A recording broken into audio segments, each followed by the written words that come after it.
So let's look at these in detail. So when we talk about the underlying competencies according to BA-BOK,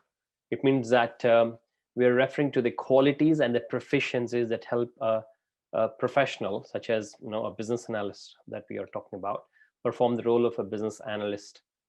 So that means that all the things that we've been discussing so far, all the activities, the knowledge areas, the tasks, the deliverables, the using of the specific techniques and interactions with the key stakeholders across the different knowledge areas,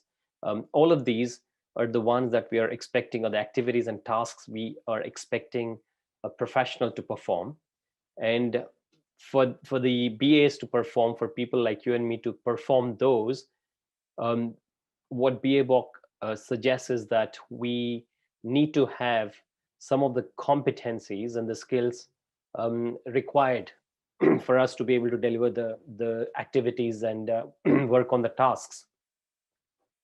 So the six areas, the six broad categories, as I mentioned,